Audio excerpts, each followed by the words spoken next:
Bradshaw's back, and you thought he had been abducted by aliens. Good guess, but no, he's back, and he's in the studio today with us. We're going to talk about a whole bunch of stuff, and who knows where it might go. With Bradshaw, it could go anywhere. We're also going to talk with Andy Joseph. He's the state apiarist.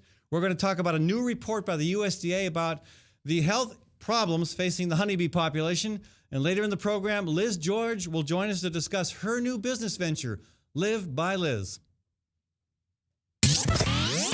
From the RE/MAX Real Estate Concept Studios, this is Webcast One Live. Ed Fallon here, folks. Gateway Market and Cafe is your locally owned source for specialty groceries. Enjoy chef-crafted, prepared foods, artisan baked goods, organic produce, specialty cheeses, and hand-selected wines and craft beer. Visit the lively cafe for breakfast, lunch, or dinner 7 days a week. Gateway Market is centrally located on the corner of Martin Luther King Jr. Parkway and Woodland Ave. Stop by or visit www.gatewaymarket.com for more details. That's Gateway Market, folks. Good food, great community. I'm a burrito. I'm a fighting burrito, full of fresh ingredients prepared before your very eyes. I don't have eyes. I have over 28 options and 268 million combinations, including Rizo for vegetarians. I can take my meat off and call myself vegetarian. Put that back on. The Fighting Burrito is locally owned. I'm owned by some big corporation somewhere. Say, you want to go on a date? No thanks. I'm seeing a quesadilla. The Fighting Burrito online, fightingburrito.com. Join the fight. This is Dr. Holding of the Story County Veterinary Clinic. For 15 years, we have been spaying and neutering feral cat groups at affordable prices. Wild cats destroy game birds and songbirds. A single female cat can produce over 4,000 kittens in 7 years. The shelters are full, so unwanted kittens will be put to sleep. Your cats will stay home and stay healthy. Call us for all your dog and cat needs at the Story County Veterinary Clinic between Ames and Nevada on Highway 30, 1 mile east of Interstate 35, 515-232-8766. Local farms, global flavor. That's the secret to Hawk's growing popularity. The best meals begin with the best ingredients, and 90% of Hawk's ingredients come from local farms. In addition to seasonal fruits and vegetables, Hawk features grass-fed beef and lamb, and pasture-raised chicken and duck, all raised without hormones, steroids, or cages. The coffee is fair trade, locally roasted, and Hawk's House liquors come from right here in Iowa. Hawk's owners go the extra mile, composting organic waste and recycling. For more information or to make reservations, visit hawktable.com. That's HOQ table.com. With warm weather finally here, it's time to think about upgrading the efficiency of your furnace and air conditioner. Leonard Tinker Heating and Cooling has provided honest, competent service for over 20 years. Whether it's your home or business, for repair work or to install a more energy-efficient furnace or air conditioner, call Leonard Tinker at 263-0422. That's 263-0422. For honest, competent heating and cooling service, call Leonard Tinker at 263-0422. The 8th Annual Natural Living Expo is May 18th and 19th at the 4-H building at the Iowa State Fairgrounds. The Natural Living Expo is the place to learn about sustainable practices and healthy lifestyle choices. The expo offers classes and vendors where you'll learn about green building design, sustainable agriculture, urban farming, non-toxic cleaning products, massage, and more. There's no cost to attend, and what you'll come away with is priceless. For more information, visit www.naturallivingexpo.org. That's www.naturallivingexpo.org. From the RE/MAX Real Estate Concept Studios, this is Webcast One Live.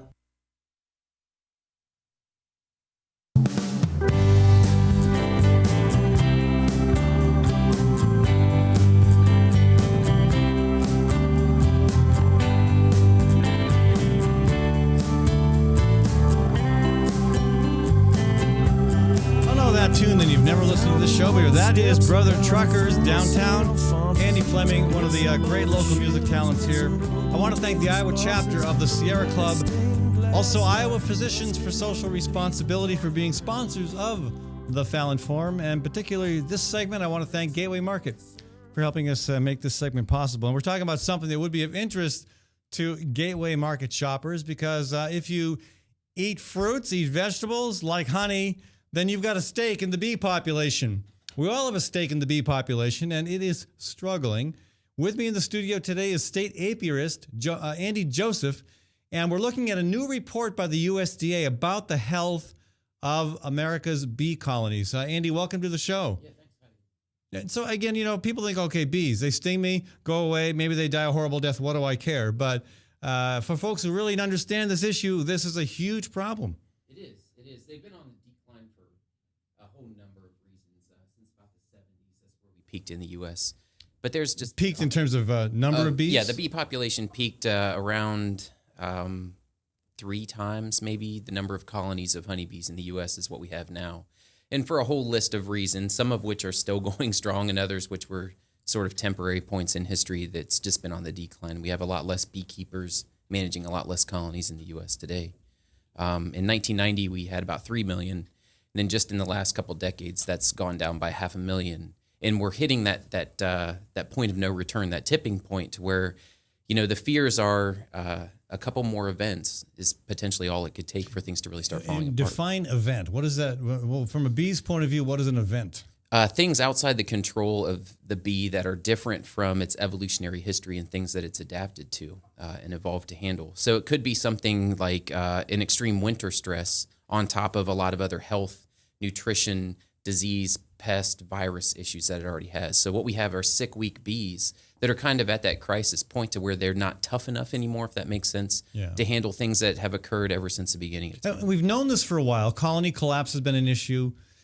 There have been concerns about pesticides, about impacts of climate change, about GMO crops. There's lots of reasons that people speculate, and also some natural causes like the mites. Right. But what does the USDA report tell us of any significance? Is there new information in there that might help us get a handle on what's going on? It sounds like you're pretty much on top of the story. What the report really summarizes is a meeting that was held last fall. And it was kind of a joint meeting between all sorts of state officials, some beekeeping industry bigwigs, big shots, and then the EPA and bigwigs. That's exactly right. The EPA and USDA are sort of jointly involved as hosts.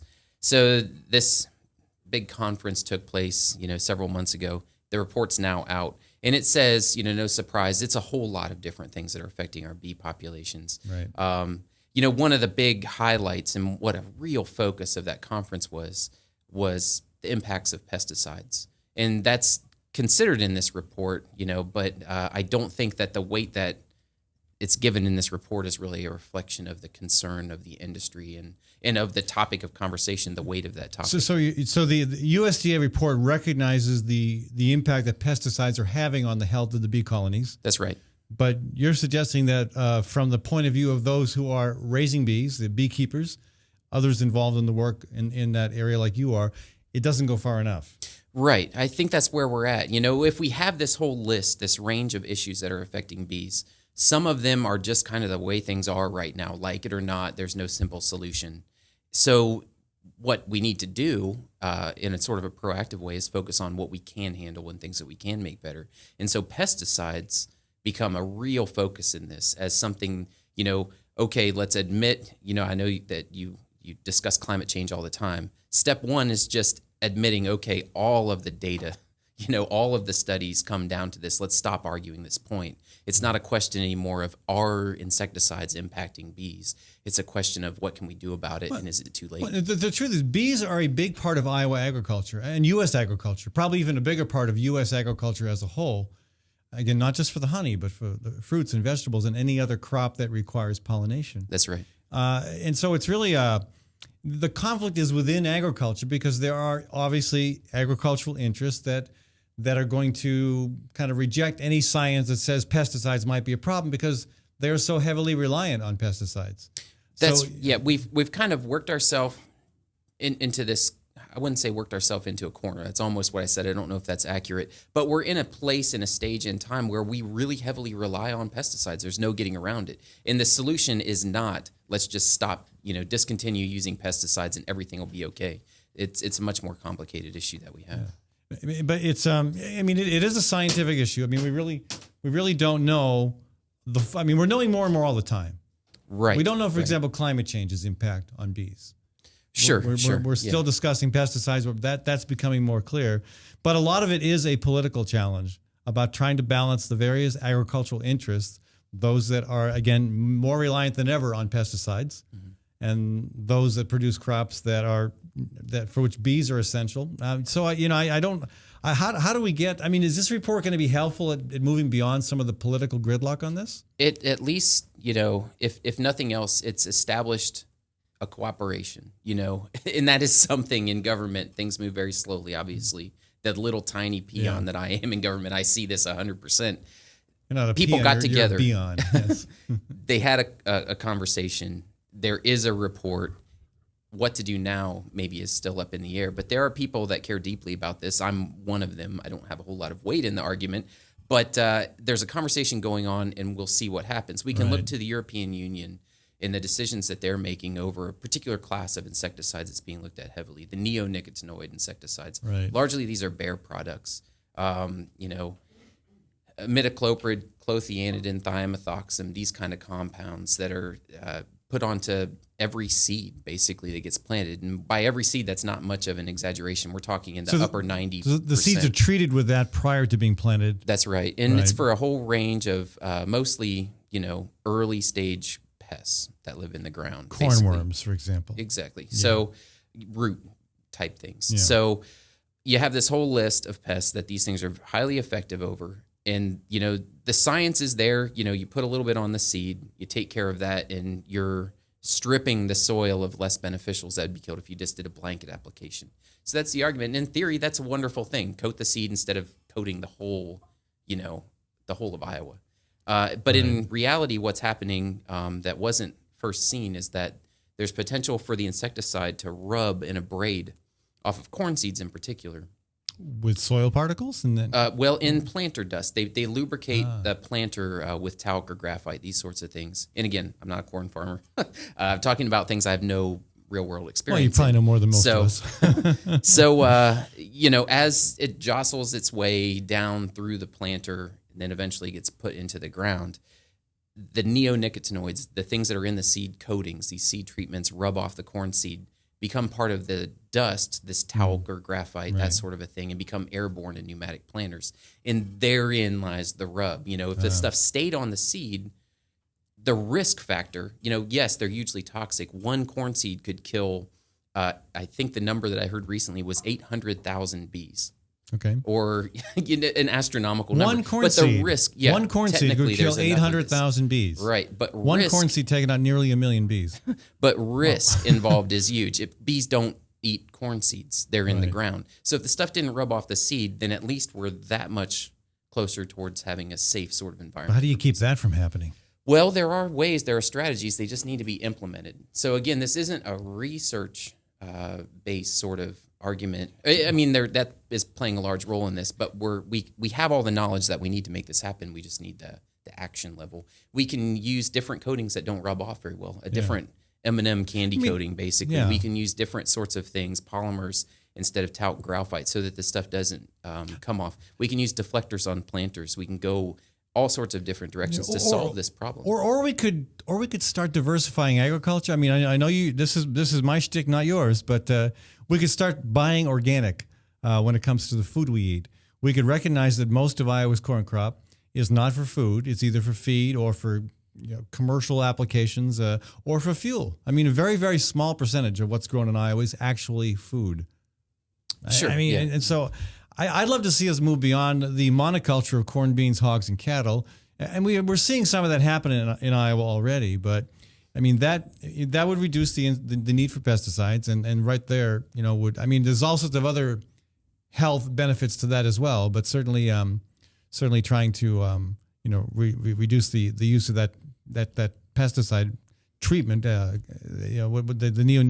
neonicotine. I can't get that off my tongue. Yeah. I mean that would help. Yeah. But I can say that, and you probably can't. Well, yes, I work for the Department of Agriculture. Bill Northey is my boss when it comes down to it. But, we're focusing in on one piece of this big puzzle where almost every single piece is negative in the bees world. They're getting hit by, death of 1,000 paper cuts really is what this report comes down to. Yeah. Nutritional issues, virus loads that we never even knew were there. The varroa mites that you mentioned, just on and on and on and on and on. So you think, what can we control? Maybe this is one thing that we could do. And just by taking this one class of chemicals and implementing the use of the same class, not disallowing them, just putting them in the ground in a different way. Something as simple as that is one step towards healthier more sustainable beekeeping right now. Folks, Andy Joseph is my guest on this segment of the Fallon Forum. And if you'd like to join the conversation, I meant to throw the phone number out there earlier. It's 244-0077, 244-0077, or 855-244-0077 if you're calling long distance. And you can always email me at fallonforum@gmail.com. Bees aren't they aren't the sexy hot button issue that a lot of the stuff that makes the front page of the papers. They're becoming that, though, in a bees surprising way. Good. It's a wild world when beekeeping is the sexy thing. I remember the state apiarist. He's not anymore. The one-time state apiarist of Pennsylvania was on the cover of Time magazine. And across us, our group of bee nerds, basically, they thought the day would never come. Yeah. A few weeks ago, I was interviewed by Rolling Stone magazine on this Really? very issues. Rolling Stone. It has become just this mainstream awareness, which I don't think has ever existed Which before. is important. Certainly, maybe in the 70s, there was an increase, a little spike in bees, back to nature sort of movement, all of this. And we're kind of experiencing that right now at the worst time for beekeeping, success in history. Well, people either don't understand them or they fear getting stung. And there are people who are allergic to bees, and you get stung, and it's not a good scene at all. But I know there are communities, including New York City, that now allow beekeeping to happen. Sure. I mean, I don't know what the status is in Des Moines or some of the suburbs. Well, it really depends. I can't say that everywhere it's the same playing field, but I can tell you for Des Moines, no ordinances against beekeeping. There's no setbacks from property lines. There's technically no maximum number of colonies in your yard in Des Moines. It's pretty much wide open. The only thing that you have to deal with is being a good beekeeper neighbor. As long as they're not becoming a nuisance to anyone else. Of course, that's kind of the vague. Yeah, how do you prevent bees from becoming a nuisance? Well, it's part of your I guess best management practices for your backyard beehives. Give them plenty of care and feeding. That's right. Work them on good days so you don't stir them up too much. Make sure they don't swarm, which is kind of the natural way that a colony splits and populates an area. There are plenty of things beekeepers can do. A privacy fence so that the bees, are kind of out of sight, out of mind. And when they fly out of the hive, they're going over 6 feet, over the fence, over top of your neighbors' heads. Yeah, well, you don't see them, you don't know that they're there. There are plenty of guidelines that we. And the truth is, if your neighbor has bees, you're likely to have a better flower patch. Right, that's what it comes down to. Over they're years, actually doing you a little bit of a favor. Yep. If you have a little vegetable garden and your peppers, wouldn't stand up on the table if the 4 little legs or feet of a green bell pepper aren't there, bees will fix that. If you got curly cucumbers, that sort of a thing, they'll straighten them back out. Those are all pollination issues. Really? Absolutely. Really? Mm-hmm. So urban bees could mean for straighter cucumbers. That's exactly right. Just the same as they would in the That room. sounds like a selling pitch right there. I like that. Fruit trees, I've got bees on a small, I don't even know if I'd call it an orchard. There's about 10 fruit trees there. That sort of a thing. She wasn't getting pollination. Now, if the weather hits right, there's potential for this problem to be straightened out. That's what bees do. Again, concerns about the health of America's bee colonies persist, but there is encouraging evidence as well, at least in terms of this recent USDA report. And if people want to contact you or learn more about the report, where do they go, Andy?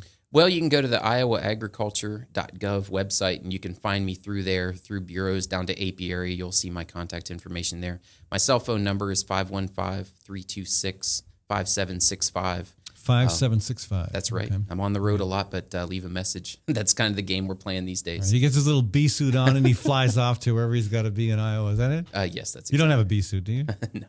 Darn, if you did, I'd love to have you work to the studio someday, but I guess not. Well, Andy, thanks so much for joining us. Ed. I appreciate it. Folks, I want to thank Gateway Marketing Cafe for sponsoring this segment of our show. And, one of my solutions to the problem, eat organic. And what you get at a Gateway Market, it's organic stuff. A lot of it's local. The grocery store, again, is there's no need to go out to Westworld where you can spend money at a chain that ships its money. It's what you spend there to some corporate headquarters in, say, Austin, Texas.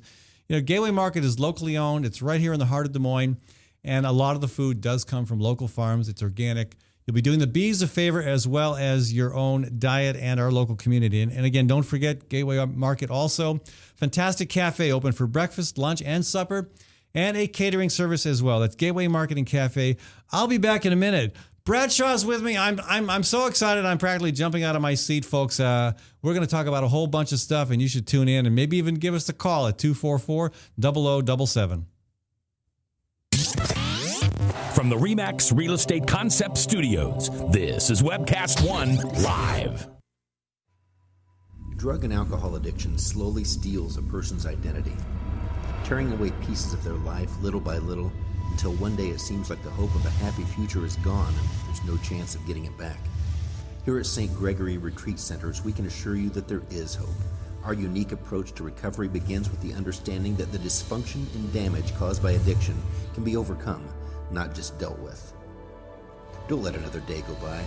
Call St. Gregory today.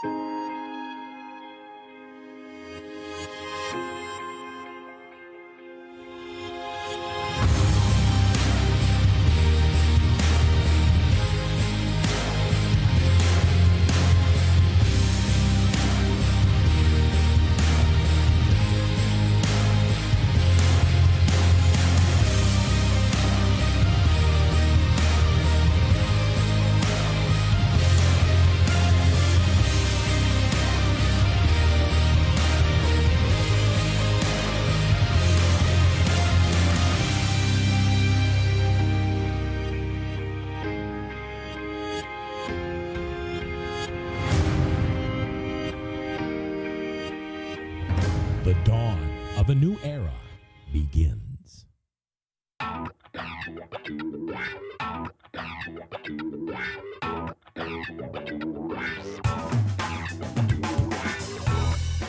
Well, good morning. This is the 7th of June in the Lord's year 2010, and this is day one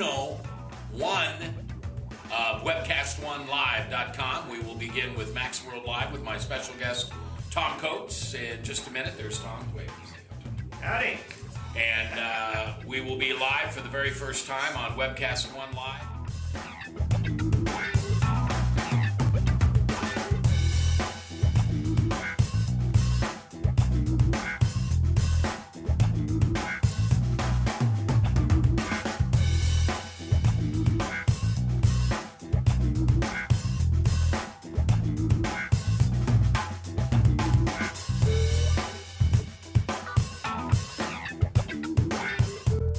Someday we're going to look back on this and say, gosh, remember that old day in history? Wonder where Walter Cronkite was. He must have been around hanging there too. But actually, it's the beginning of Webcast One Live. And thank you for listening. Thanks, Rob Spearman, and everybody who's put together this project together. And we're ready to go live now. So thanks for listening to MaxWorldLive.com.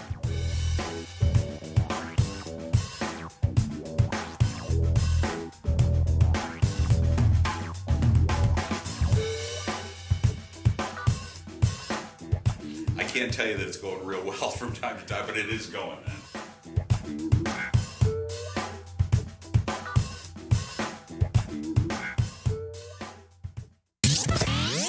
From the RE/MAX Real Estate Concept Studios, this is Webcast One Live.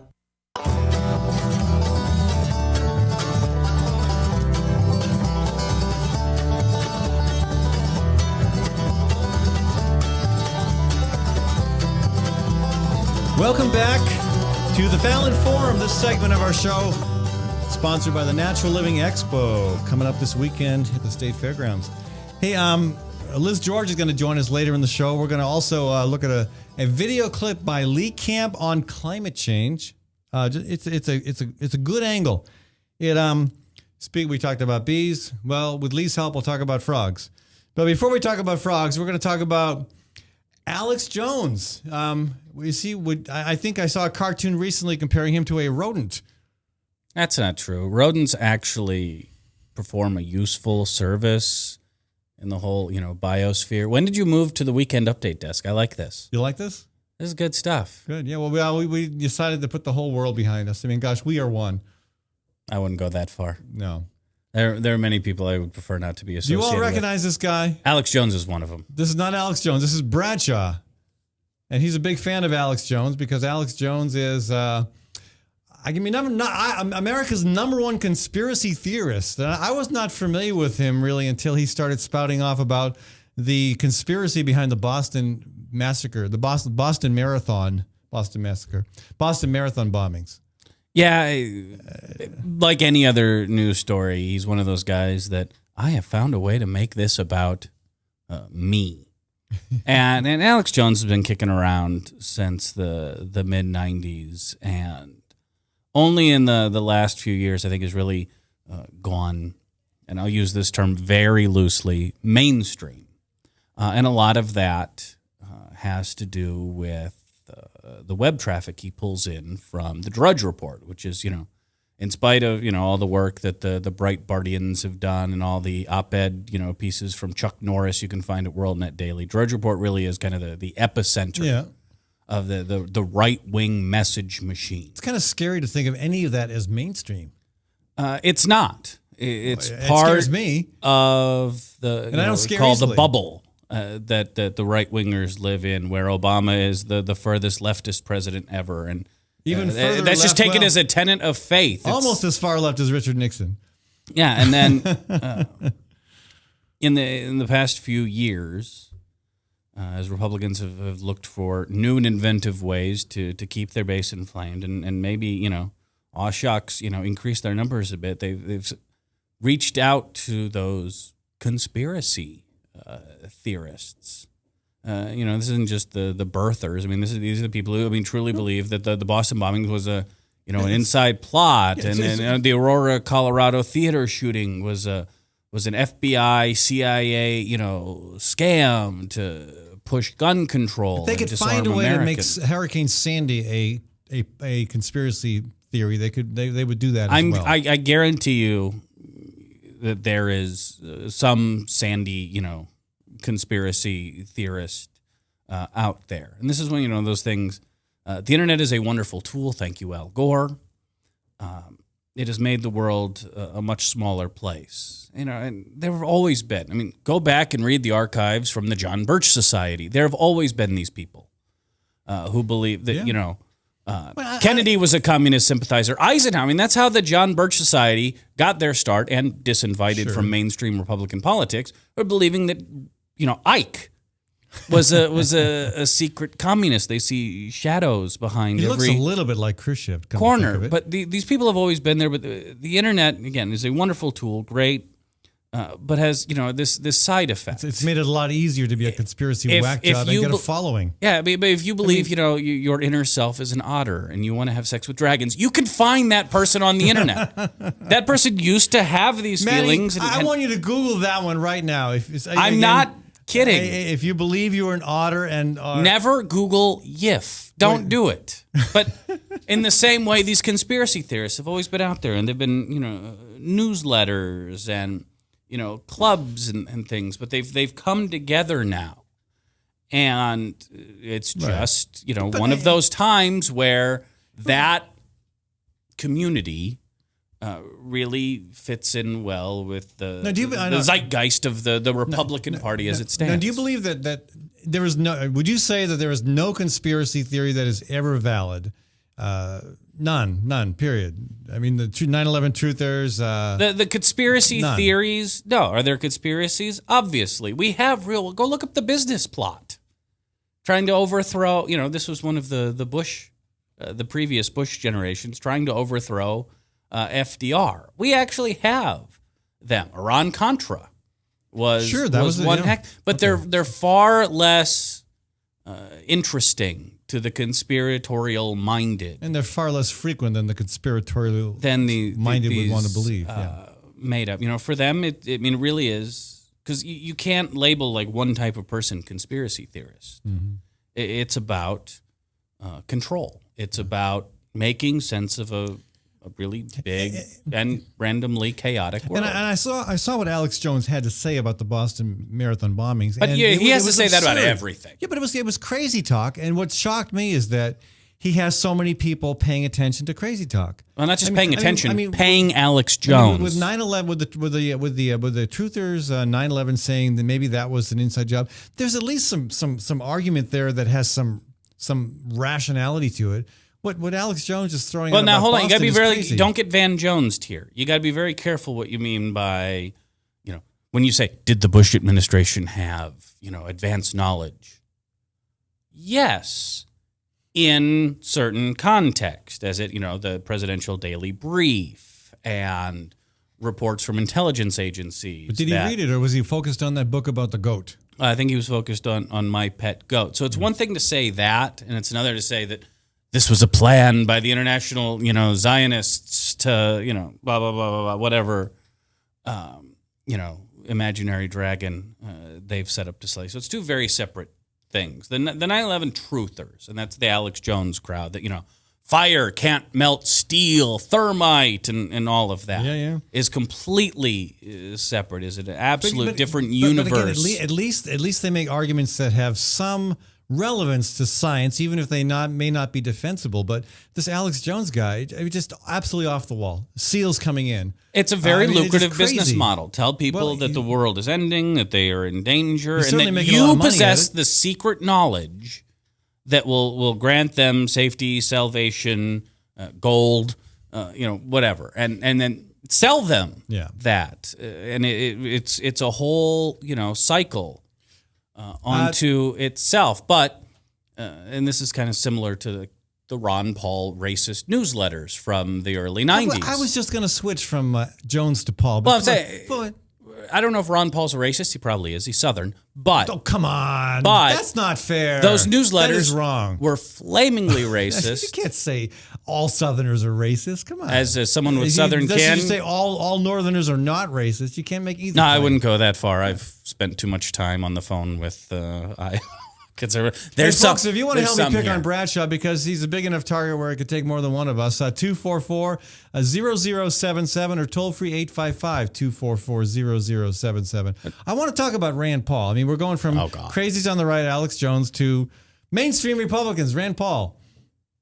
I mean, he's a very viable, according to some, candidate for president in 2016. He's saying things you would never expect a Tea Party person to say, like, maybe we need a pathway to citizenship for immigrants. I mean, whoever thought a Tea Party person would say that and still be alive? I don't think he's as savvy a politician as his dad. And his dad was completely unelectable, to any sort of national office. So I'm not so worried about a Rand Paul. Could he win a Republican primary? Yeah, I mean, depending on, look at the clown car. The last two elections have given us from the GOP. The clown car.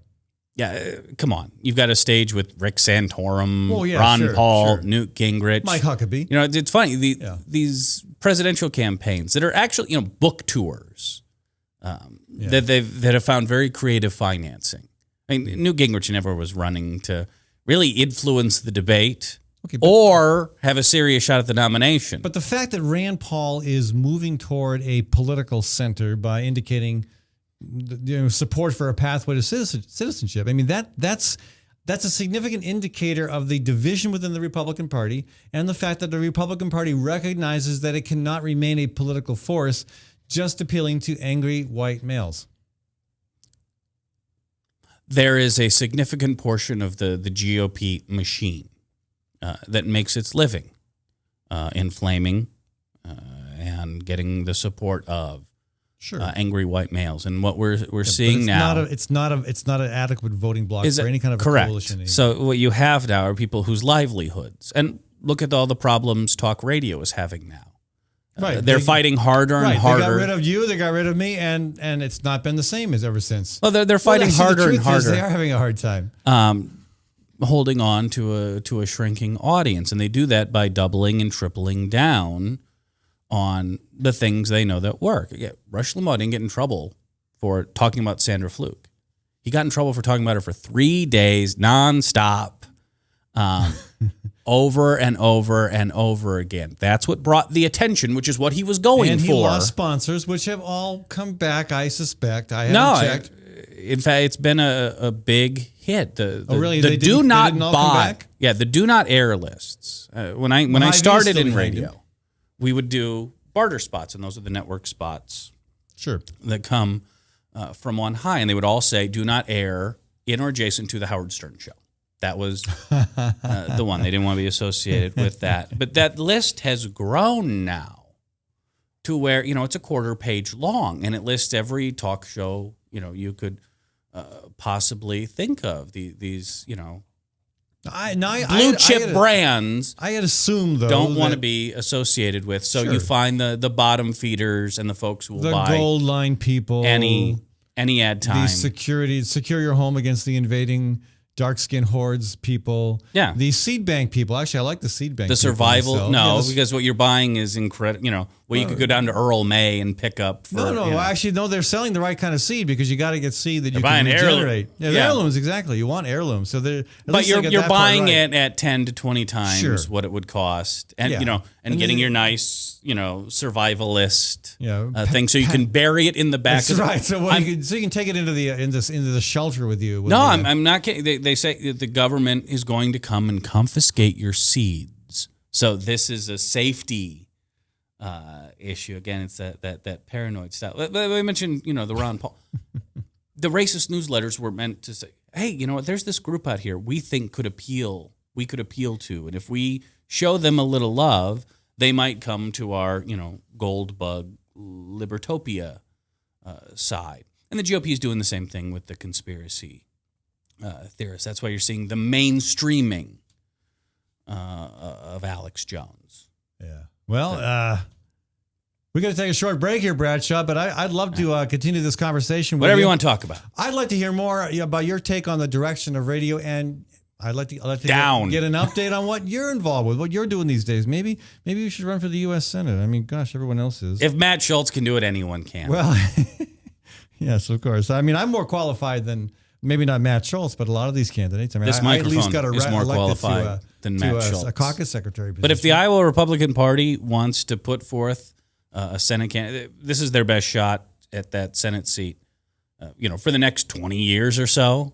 If they want to run a guy who's made his entire living off of, I want fewer people to vote. Or Matt Whitaker, who is not trying to repackage himself as some kind of moderate when his track record is so extreme. And even his initial statement as a possible candidate indicated. Well, even better. Again, give us a Republican primary for that seat. Let them out pander each other to the Tea Party, to the base, and make yourself an wholly unelectable candidate. Feel free, folks. I got to go to a short break. I want to thank the Natural Living Expo for sponsoring this segment of our program. Check them out. This is the 8th annual Natural Living Expo. It's at the State Fairgrounds this coming weekend. It's from 10 to 6 on Saturday and 10 to 4 on Sunday in the 4-H building. Again, vendors covering a whole range of important topics: diet, nutrition, organic foods, backyard gardening, healthy alternatives to some of the more conventional medical procedures and ideas. And of course, green, I got green building ideas as well, wind energy, you name it. There's a lot of stuff happening at the Natural Living Expo. It's free. Don't miss it. I'll be there as well. And we'll be back in a few minutes. We're going to talk with Bradshaw. I want to find out what this guy's doing now that he's not here at the studio. I really have not seen Bradshaw for a while, and I've missed him dearly. He doesn't get out much. He keeps cloistered in his little apartment in Grimes because he's afraid if he goes out, he'll get attacked by a swarm of bees. Anyway, we'll be back in a few minutes, folks. From the RE/MAX Real Estate Concept Studios, this is Webcast One Live. Last year, the Immigrant Entrepreneur Summit attracted over 460 people from 43 countries. This year's summit is November 9th at Drake University. Every year, more than 100 companies are formed by summit attendees. This year, 15 seminars will be taught answering questions like, what do you do when the IRS audits your business? Register now for this year's Immigrant Entrepreneur Summit online at iesusa.org. That's iesusa.org. Located in the heart of Beaverdale, Tally's offers speedy and affordable rooftop lunch, catering for events both large and small, innovative cuisine, as well as vegetarian and gluten-free menus. Come to Tally's for live music, dry-aged steaks, Sunday brunch, and all-you-can-eat ribs every Monday night. Tally's Restaurant, Bar, and Catering at 2712 Beaver Avenue. Call 279-2067. That's 279-2067. Times are tough, and most people are just trying to make their cars last a little bit longer. That's why you should know about Sargent's Garage in Des Moines. You can trust Sargent's to make the right diagnosis and give you a fair price. Whether it's a routine oil change or a major repair, Sargent's always does outstanding work. So don't give up on that old car just yet. Call Sargent's Garage at 246-8149. That's 246-8149 for Sargent's Garage. Nestled in the heart of downtown, Ritual Cafe is one of Des Moines' most unique places, offering a wide variety of coffee and tea. Ritual Cafe also serves the only all-vegetarian menu in town. And Ritual Cafe is a cultural hub for artists and musicians, with a performance stage hosting local, national, and international talent. Make Ritual Cafe a part of your daily ritual. On 13th Street between Locust and Grand in downtown Des Moines. And check out ritualcafe.com. The 8th Annual Natural Living Expo is May 18th and 19th at the 4-H building at the Iowa State Fairgrounds. The Natural Living Expo is the place to learn about sustainable practices and healthy lifestyle choices. The expo offers classes and vendors where you'll learn about green building design, sustainable agriculture, urban farming, non-toxic cleaning products, massage, and more. There's no cost to attend, and what you'll come away with is priceless. For more information, visit www.naturallivingexpo.org. That's www.naturallivingexpo.org. I love driving to Newton to see the races. Me too, but I only have to drive across town. You live in Newton? Yep, Newton's got small town charm and it's close to Des Moines. I love the safe, friendly neighborhoods and family-owned businesses. And Newton's wind energy industry is really taking off. How'd you find your home? Dan Kelly with First Choice Realty. And Dan helped me find my office too. Next time, instead of just speeding by, I'll stop in and check out Newton. Why don't you check out Newton? Call Dan Kelly at 641-521-9260 or Dan Kelly at mchsi.com. From the RE/MAX Real Estate Concept Studios, this is Webcast One Live.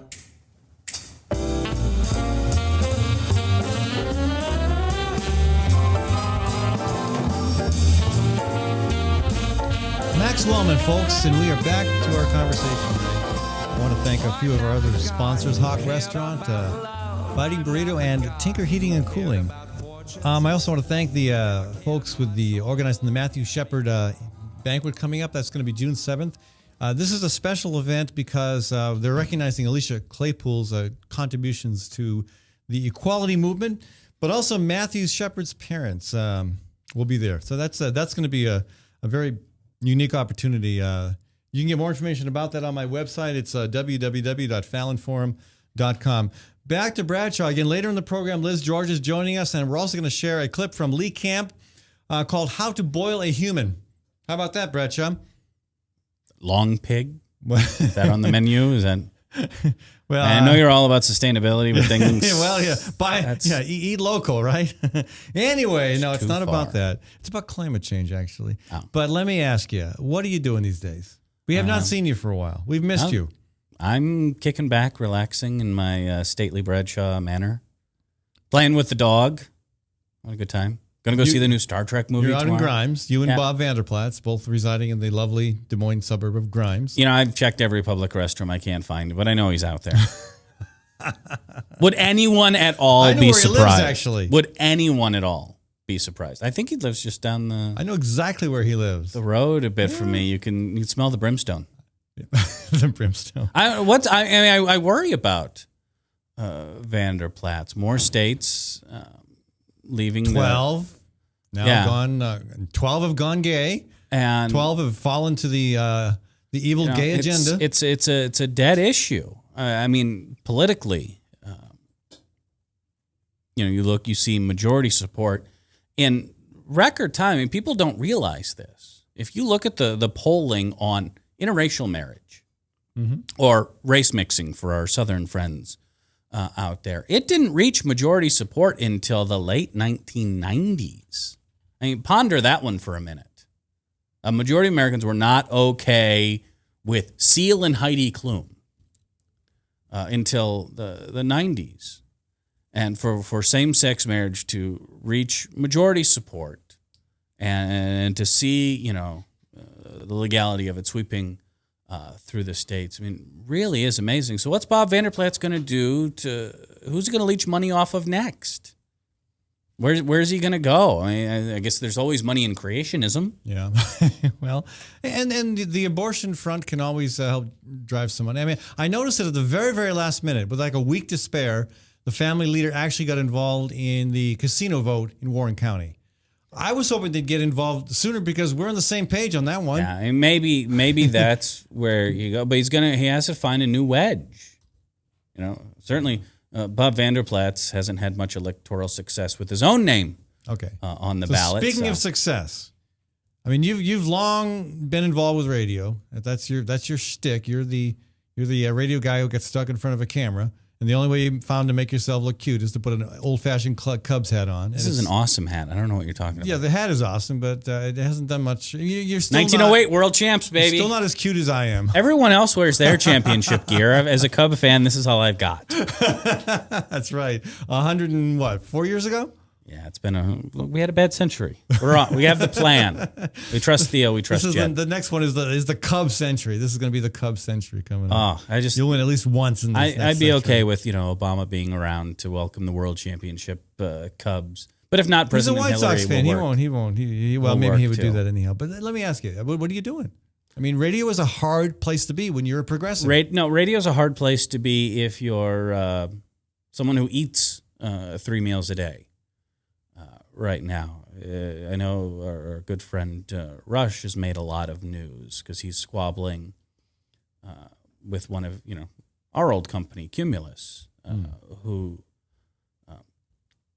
they're not the syndicator of his show, but many of his large markets, New York, Chicago. He's been more Clear Channel oriented. Well, he is owned by Clear Channel, right? But thanks to Cumulus taking some of the major talk stations in the country and running them into the ground.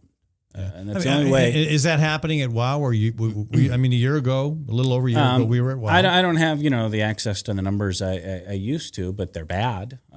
My guess would be that. Well, my guess is if the numbers were good, they'd be showing them publicly.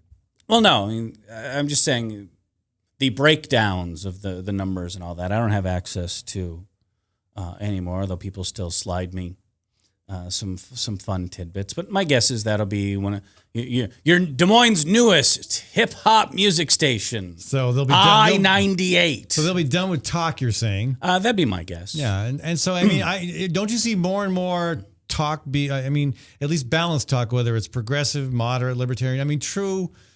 Even real conservatives. I mean, right now, commercial radio is the domain of the crazy right wing conspiracist people or the really hard right folks who are either corporatists or radical Christians. Yeah, but in the talk radio world, again, they have cultivated this far right fringe base that is hurting the Republican Party. Yeah, but now you have, excuse me, the dilemma of what is bad politics for the GOP is absolutely necessary for these talk radio folks to survive. So it's part of the Republican Civil War. And it's not even really about right progressive. I'm a radio fan. I used to listen to Hannity, and this goes back, over a decade now. Sure. But I used to listen to Hannity on a regular basis because it was not always informative in a quality way. He's declined in quality. But he's become a partisan hack. Yeah, he's totally partisan.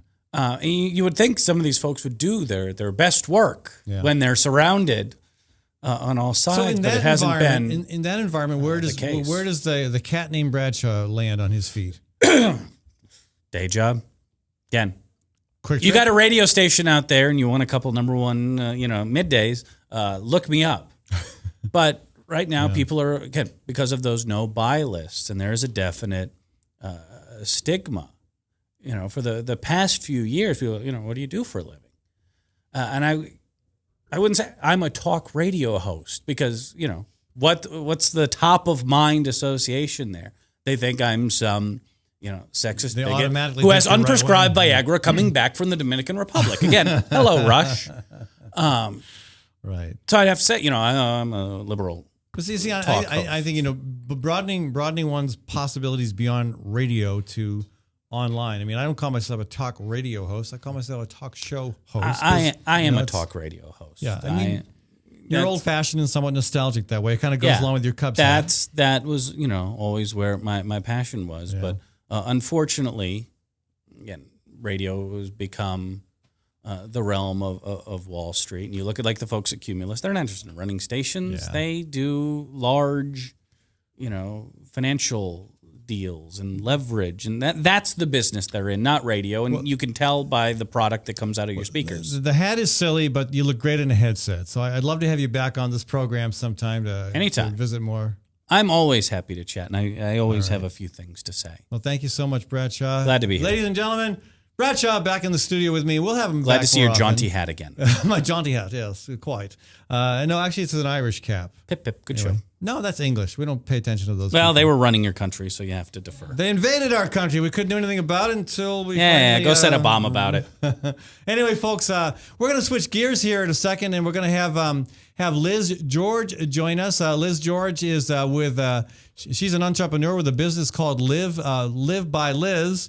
And we're going to have her come on the for the last half of this segment and talk about what she's doing. It's very relevant to the Natural Living Expo, which is again coming up this coming weekend. I do want to take a second to thank one of my other business supporters as well, Hawk Restaurant. Hawk Restaurant is owned by Suman Hawk. It's a great place in the East Village, a brand new restaurant. This guy is raising the bar because Suman is buying 90% of the food he serves from local producers, from local farmers and other sources, 90%. And not only, again, great for the local economy, but great for, Bradshaw, you're just too weird. No, great for... Hawk Restaurant, folks, East 5th and Walnut. If you see Bradshaw there... I would talk to the security forces about having him moved. All right.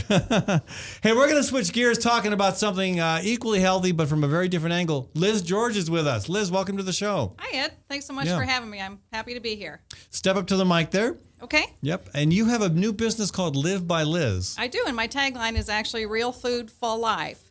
Real food for life. Full life. Full life. Real food, comma, full life. Exactly. Got it. Exactly. Right.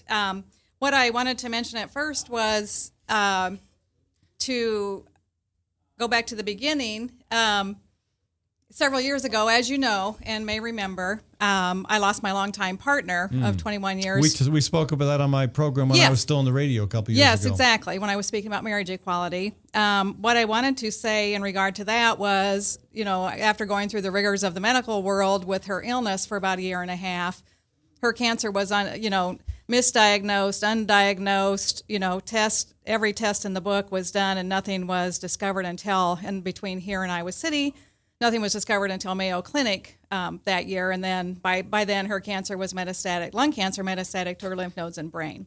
So she died St. Patrick's Day 2007. So in the meantime, that was, such a tragedy after trying, to find some answers and so on and so forth. I knew there had to be a better way. So since then, I've really discovered my passion not only for holistic health, but certainly what we eat, everything we put in our body and on our body, and how it affects our health. So important. Food is so important for our moods. Food is so important for our energy, certainly for our immune systems, which we really need to keep healthy to ward off being sick to begin with. So that's really where my passion lies. My business is focused on women over 40 who are interested in being happy, healthy, and whole. And my job is to support, inspire, and hold them accountable to, being happy, so you're happy a bit and of healthier. you're a coach. A health coach, yes. Yeah. Yes. Yeah. I mean, and a lot of this stuff is, a lot of the things you need to do, people know about it, but they need somebody to keep them on task. I think there's so much coming out in the news today. I mean, there's so much. People have got to be living under a rock if they're not realizing how important nutrition is to our health. Truly. Well, sure. I mean, we had a guest on the show a while back, Dr. Bernard, regarding the connection between memory loss and poor diet. Exactly. And aluminum and all kinds of things. Yeah, exactly. Going to our brain. Not just diet, but what's in your pots and pans. Yeah. Using healthy supplements, very important. You've got to get a whole food supplement. You can't go to a discount store and buy a vitamin per se, because it's going to be full of fillers. It's not going to have the things that you need in your supplements and vitamins that you need that are going to be better for you. And not that you have to take that many. If you're eating well, I mean, you're going to feel so much better. A good example is to do perhaps a short detox, a couple of days. I did that recently with my... Is that like fasting or what? It was the one that my girlfriend and I did was a smoothie detox for 3 days. It was drinking 4 a day, and then Man, if I could get some of those Ritual Cafe smoothies, I could do that. Yeah, those are delish. They can be delicious. Yeah. They absolutely can be, and the clarity of mind that you feel when you go through something like that is really quite amazing. Once you start feeling your body with all of this junk, processed foods, processed sugars, white flours, all this processed food, is making people fatter and sicker by the day. It's the cause of cancer, and a main cause of cancer, heart disease, certainly diabetes. People don't realize they're putting all this stuff in their body, but they're not getting the nutrition they need from the leafy greens, from the whole grains, from foods. I mean, there are so many ways to make food delicious. It's more about what's making you feel good than satisfying your taste buds. Right. Well, and again, you can satisfy your taste buds and eat well and feel good about it. Right, exactly. I mean, some of the restaurants that are the locally owned restaurants that are involved with this program, God, they serve some great stuff. Oh, they do. I've been to all of them. Yeah, absolutely. Yeah. So I mean, it's but again, it's not just about what you eat; it's what you cook in. Again, you mentioned aluminum. Aluminum is a big issue when it comes to mental health. You want to avoid pots that have aluminum in it, and you want to make sure you're. And anything you put on your body, deodorant is very famous for having aluminum in it. Fascinating survey that came out recently, and we talked about this on my program. Now, I've never been a lipstick user. Good. Imagine that. Neither have I. Neither have you. Okay, good. Well, but again, you swallow some of that as you're smacking your lips. You transfer it to somebody else if you give them a kiss, but you ingest it into your skin as well. Exactly. And the amount of heavy metals that is in lipstick, I was shocked to know what is in there. For example, and think about the perfumes. I mean, I've been a perfume user in the past. Love perfume, love the smells. Well, it's way too toxic. I've never done that either. Yeah, and but aftershaves, cologne. Never done that either. Good. Women, lots of makeup, lotions, nail polishes. I mean, anything that's going on your skin, which is not your largest organ, but our second largest organ, as I recently discovered. Our largest organ is actually our digestive tube. Okay. So that's I thought it was the skin. Skin is second largest. It's second largest. So both of those, yes, it's been bumped. So both of those things. The skin feels like the planet Pluto, which is no longer a planet. Been bumped by the human digestive tract. Okay. But just thinking about what we're eating and thinking about how it makes you feel, so important. I mean, there have been plenty of times when I've gone to lunch, before I really knew better, and eaten all this stuff, and you're ready for a nap, and an hour or two later, something like that. But when you're eating clean and eating organic and eating even gluten-free, which is really becoming more and more important. See, I question whether that's really that big a deal. I mean, it really is. Really, you're gonna have to convince me of that. I mean, it almost looks like a lot of folks who are doing the gluten-free thing are doing it as a fad, and they're going to say, okay, well, I really didn't feel that much different. I'm going to go back to eating old-fashioned wheat.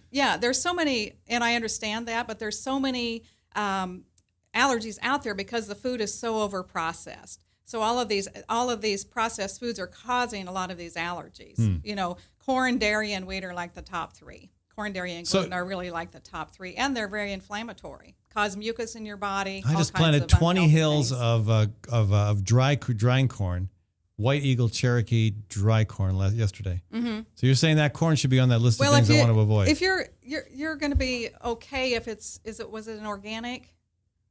Oh yeah, well, absolutely. Okay, yeah. good. Seed so I saved you'll be myself, okay. yeah. I'm talking. You mentioned the corn in an earlier part of your show. The corn that we're making here in the state of Iowa for food. I mean, think of all the chemicals, very little of that is for food, so on and so forth, going into all of that food. Yeah. So just the general food supply. If people aren't making a point to buy organic, I get it's expensive.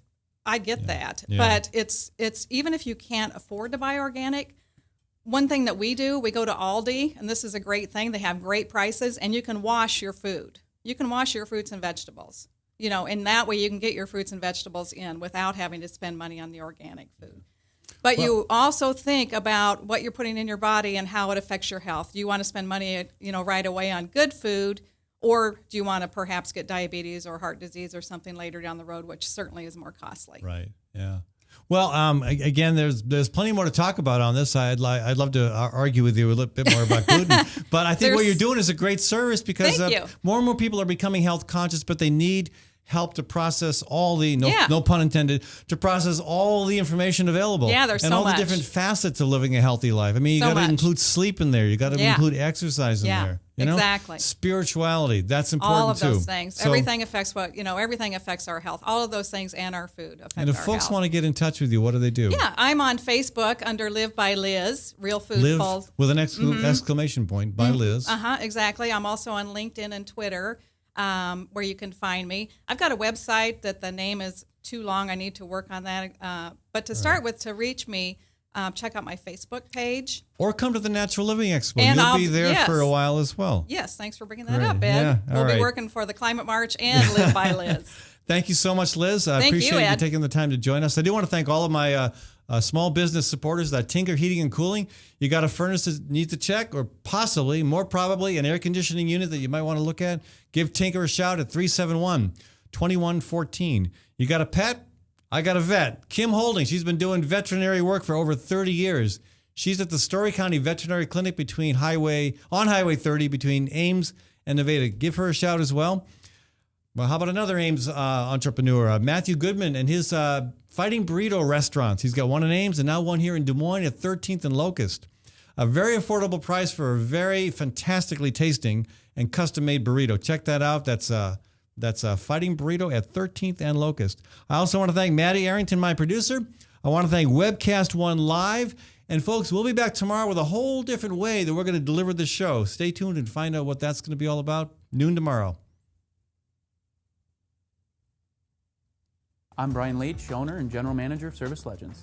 I brought along a couple of the home comfort heroes. Hi, I'm Tammy Wells. I am Nick Wondershot. I'm administrative manager I am the senior technician from Service Legends. It seems like every good thing, when you feel it to the bone that it's good, there's a lot of hard work put behind it. I don't think that you can fake it and have it turn out good. You know, if we seem like, okay, that's just weird, it's just a furnace, why would you believe so deeply in a furnace? It's not just that, you know, we want to show the world that you can have good service. Yeah, I mean, it's got to be, it's your home. You know, it's built into our daily trainings, it's built into our culture, that we're going to do whatever it takes to have each client say they love us, period. That's why we spend all the hours in the training that we do. And if we guarantee it's going to be a good experience for you, or else it's free, what type of work do you think we're going to do? There is a guarantee. Temperature selection guarantee, fixed rider it's free guarantee, comfort guarantee, best value guarantee. All of these guarantees hold us accountable to ensuring that we exceed your expectations.